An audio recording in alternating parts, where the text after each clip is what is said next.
of being a film composer and not being let off leash enough. And I finally decided to take matters into my own hands, and if it was either that or go out on a tri-state killing spree. So, those are my choices. It's kind of go nuts or start writing music without film. Do it. I didn't know you were that scary. Now you know. When you're working on films all day, all the time, things can get really crazy. But I call it being let off leash, and I needed to be let off leash now every year. I'm making sure I get off leash. Well, and it begs the question of because I grew up in this world, I think about I'm from the Northeast. I think about coming to California and what the artistic legacy of California is. To me, it's obviously the film industry. It's exported all over the world and people know it. And so for me, the sort of musical legacy and heritage of American music, orchestral music, is from the film industry. But for a while there, at the outset of the film music, when it was invented, there were a lot of composers that sort of had the training from the classical world, and you can think of Eric Korngold or Miklos Rocha. They had lots of concert works, but somewhere along the line, it stopped happening. There was this line that was separated between, not only did being a film composer become a pejorative, but film composers that worked in film stopped writing concert pieces. The Russian composers didn't have that problem. Prokofiev and Shostakovich wrote a lot of film music. Well, that's just because it was I think they were forced to do it actually, because but they were writing music for the people and this kind of thing. But still, the point is that that's a very good point. Let's say art, music, and film has gone together, has flourished together, and it still can, for that matter. But those prejudices, I say, exist on one side, didn't exist in your case, Philip. You might say you come from the art, concert world, opera world, and then you came to California to write film music. And I really enjoyed it. Yeah. I really liked it because I was coming away from where I lived to do this other thing. And I met Danny at that time. I met him quite a while ago. And I began having friends in that world. And to me, it was another... one of the things I liked about working in California is that the composers actually liked each other and were friendly. In New York, the composers don't like each other and they're not friendly. Sometimes. Well, they're putting up a good face anyway.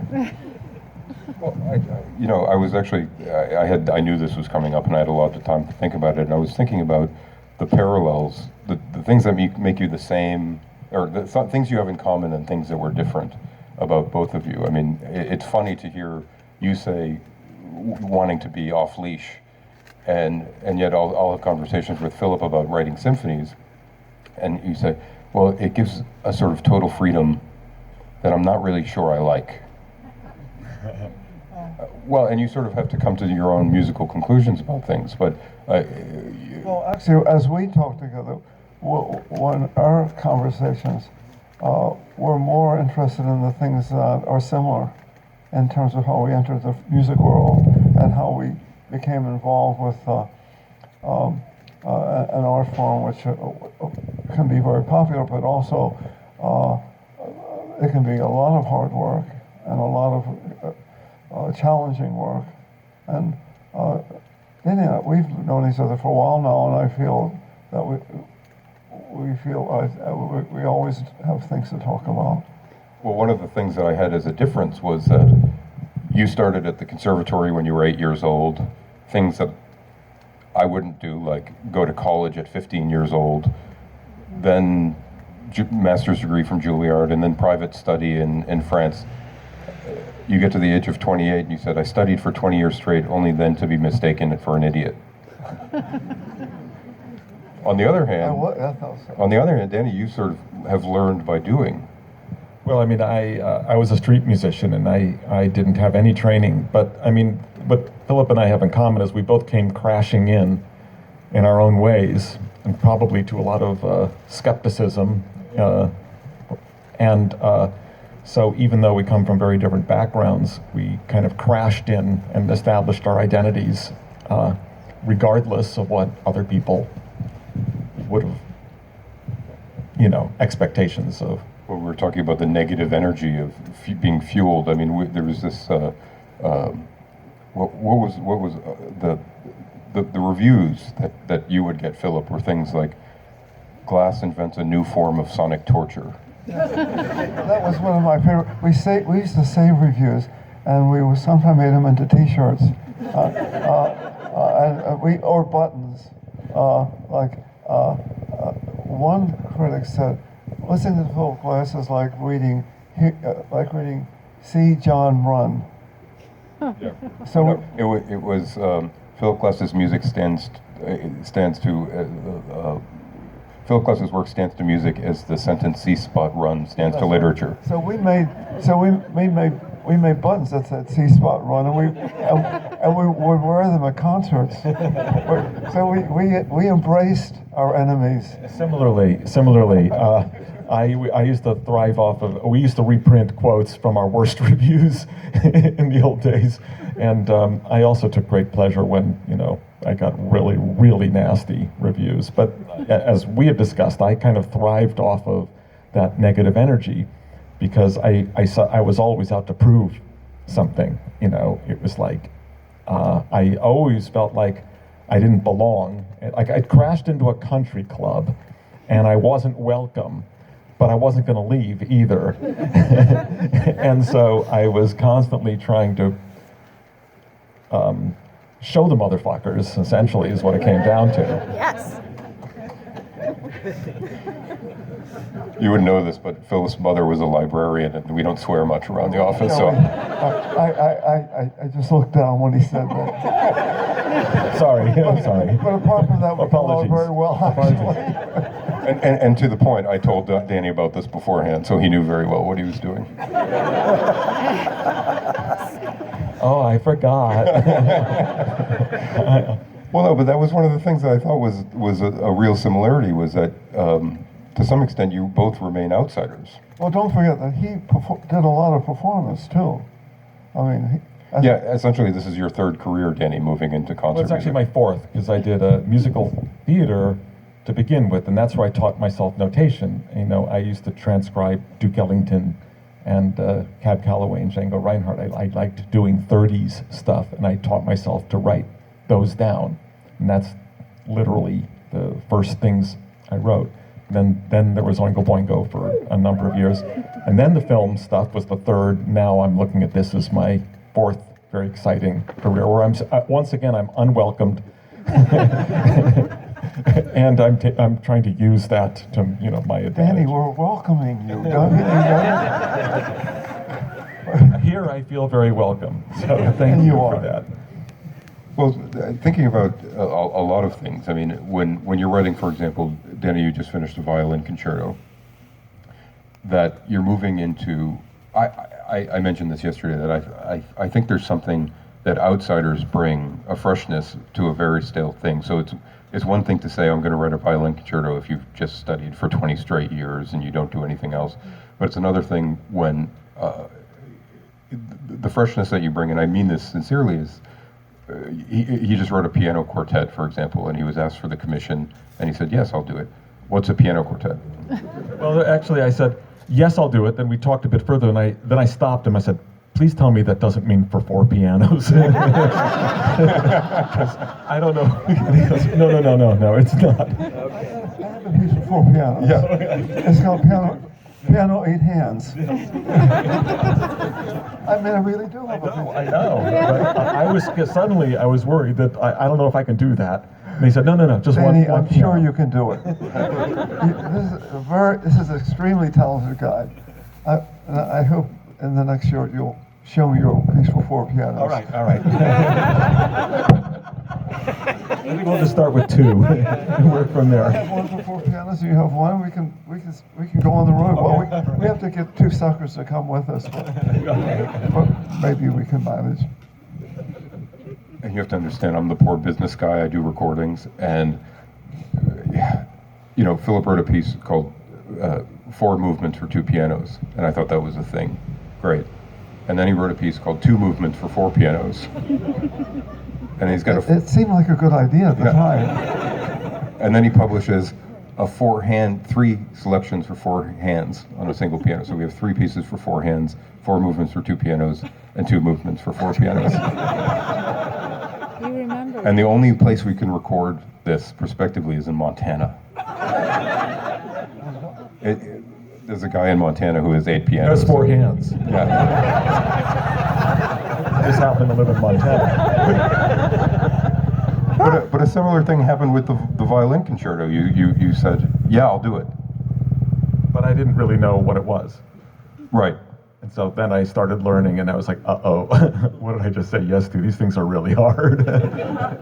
Well, so talk a little bit about doing it, the doing of it. Well, I mean, I'm a slut when it comes to commissions. So if somebody says, were you interested in, I was in Prague doing Elfman Burton music, Tim Burton's music, and I had a violinist doing a cadenza I wrote for Edward Scissorhands, and the orchestra asked, would you like to write a violin concerto? I said, yeah, sure.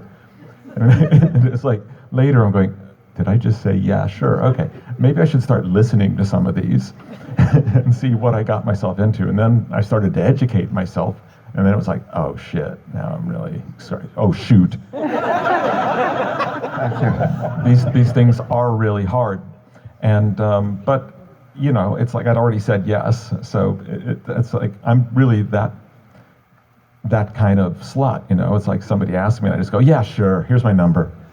It's like when you meet in a bar, it's like, hey, are you, yeah, here's my number. It's like, well, I didn't even ask you yet, but I'm already saying yes before they even finish the sentence. Well, Wait a second. How did you get started on this percussion piece? I'm going to get to that. Relax. This is a slow build-up. We're going to get to the percussion piece. I already have it in my mind. I'm going to talk about Shostakovich, and we're going to talk about how they're models for violin concertos, but there aren't really models for percussion. Give me a minute. Well, and it's funny because you said that when writing the concerto that Shostakovich became a model. Yeah. Well, I mean, for everything, at a certain point, I'm going to listen to Prokofiev and Shostakovich. I go to what did the Russians do in this form? And that's going to have speak to me in some way, because I have this link with my Russian blood somewhere in me that, I don't know where it comes from. And that at first it becomes a model, then it becomes intimidating to the point where it becomes paralyzing, because I can never write this level of concerto. Shostakovich's first violin concerto is just incredible. And I have to go. He was 18, I think, when he wrote it. Oh, yeah, well, and it probably took him a week, too. I was just doing an interview for the BBC about Shostakovich's 8th string quartet and what it meant to me. And then I read afterwards, he wrote it in 3 days. And it's like one of the most meaningful pieces of music, in my life. He wrote it in 3 days. And it's like, oh, that's just not fair, But this is like a theme of this time we have together, because I walked into Philip had just been writing music this morning, and he said Shostakovich wrote 14 symphonies, and I said he wrote 15. Philip, damn. Did you really say damn? Well, what strikes me about it is that in rock and roll and other types of music we talk about influences very freely. But in classical music, not so much. People don't want to make those acknowledgments. We're all supposed to be, these geniuses that with, antennas up to the heavens. But Philip, when you wrote your first violin concerto, which was your first concert piece at 50 years old, It was 52.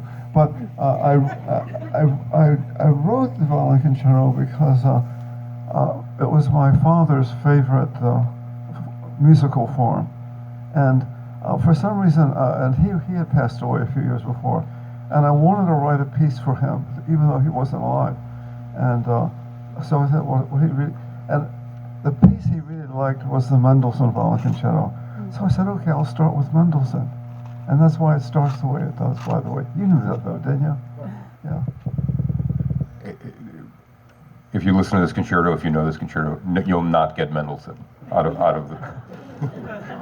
I think Ben would have liked it. Well, I mean, I guess it was a more abstract idea of writing a concerto that would be popular, that people would like. Well, that's the violin concerto is one of the most popular forms of concert music we have. Well, so anyway, so we're moving on to talk about a percussion quartet.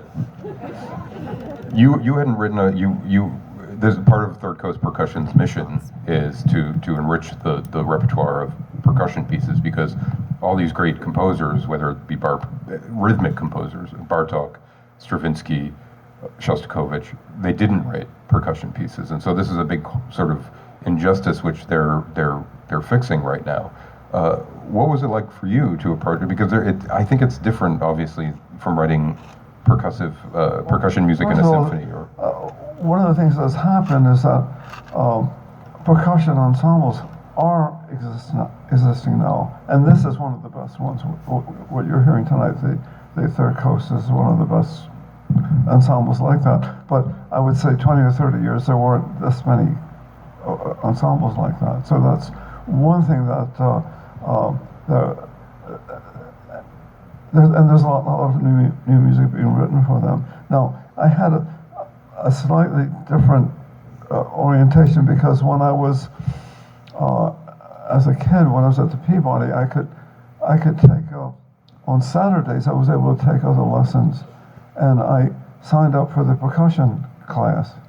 So I was, from a very young age, I got to know all the instruments, and I kind of forgot that I knew them, if you know what I mean. And when I first began writing concert music, I didn't use any percussion at all.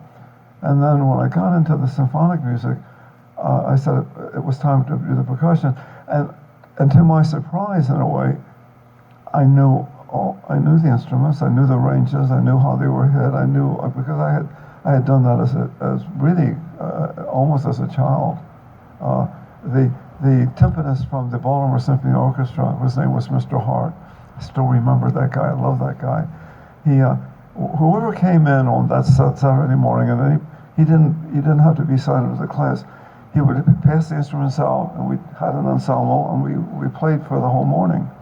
I did that. So that was a wonderful way to learn about that. And then I forgot that I knew it, and I didn't write any percussion music until I was in my 40s. Isn't that strange? I don't write percussion music, so I couldn't say. Well, what about you, Doug? Yeah, well, hey, Danny, you like to bang things. Percussion was kind of my first love. And that was from the West Africa traveling, and I came back with balafons, and I started playing balafons. And then I crashed into Cal Arts and started playing their gamelan, and I went there for 3 years, even though I was never a student, and there was no record of me being there. I didn't pay tuition, I just literally showed up and started playing, and they didn't care.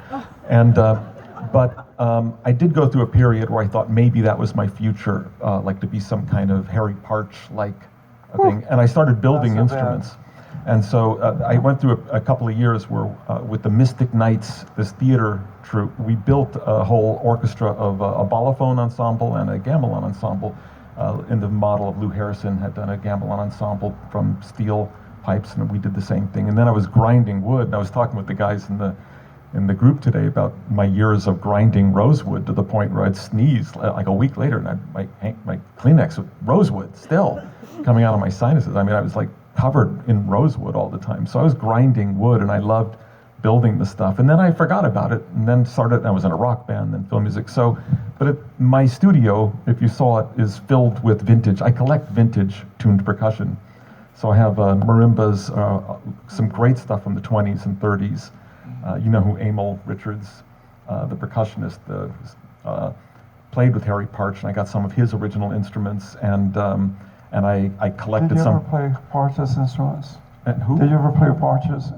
I have a couple of Partch's instruments. I have bass boobams that used to be from one of the original Partch ensembles, and so I have been able to like touch some of like the diamond marimba and some of those beautiful things, but it is part of my distant past was the love of percussion, mallet instruments.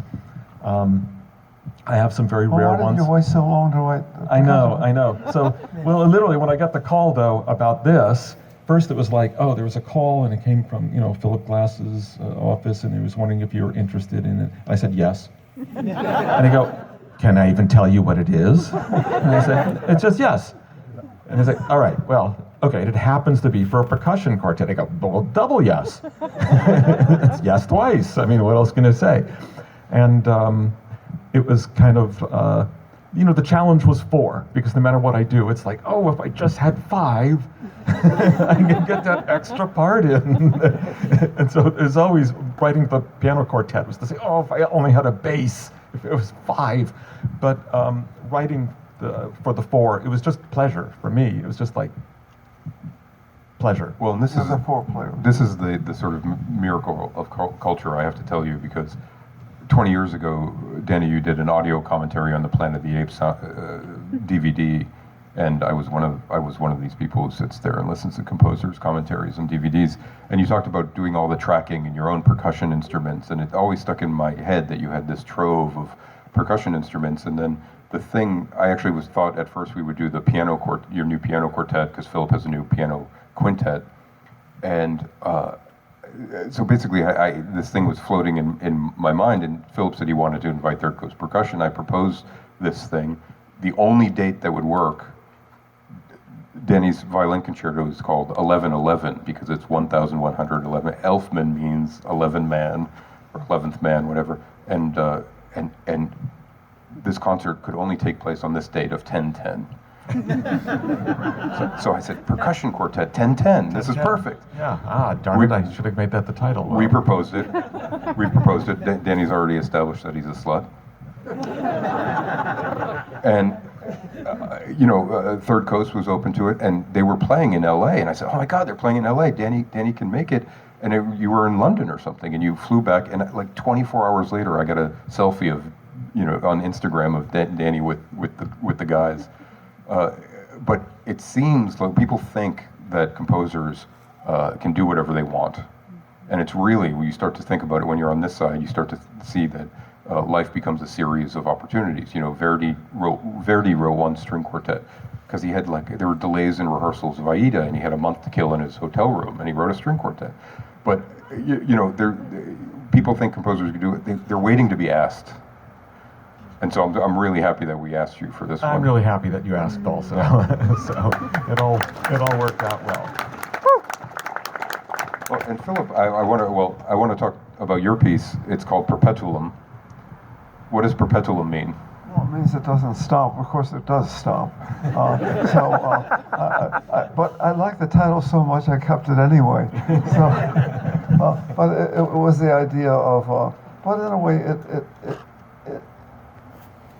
the thing about percussion music, it never really stops. I mean, do you find yourself tapping and things? And Yeah, constantly. yeah, that happens at our house all the time. So perpetuum really has to do with the medium, which is it's like the heartbeat. When you say this piece is part of your new music, because you just wrote a piano sonata, and you said that the piano sonata represents a distillation of the ideas that you've been working on for a while. Talk a little bit about the process of writing this piece, because even the way it starts in a very simple way, and then by the end, it's just every ornamentation you can imagine. And that's just a trick of mine. I start that way. It starts simple and I get complicated. I mean, you can do it the other way around. But it works better this way. Again, being this sort of, in my mind, the only mortal on the stage right now, that you have to understand what this is like. I have these conversations on a daily basis with Philip, where he says, I listened to my 11th symphony, and I realize what it is. It's actually the second set of 10 symphonies. It's the first one of those.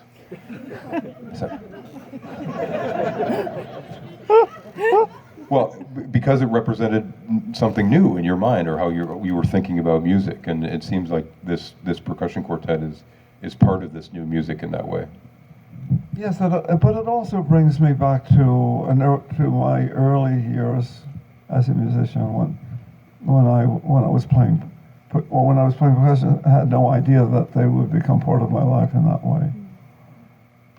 Did you write it like any other piece? I mean, because I know there was a back and forth with the group. I don't know. I don't remember. I have a way of forgetting about those things. But I think I wrote the music and I sent it off to them, and I said, how does it sound? They said, it sounds really good. And I think that's about all we said. Are you there, fellas? Did we talk about this? A little bit. A little bit. Well, maybe they'll tell you about it. I don't remember. Well, and Danny, Danny, your piece, I mean, was the process of writing this, it seemed like the violin concerto was really hard, and this piece came very quickly. This was the other extreme, because it's more natural for me to be writing for mallet instruments where I feel more at home with mallet instruments. Obviously, I'm not a violinist, and that I had a lot of learning curve with that.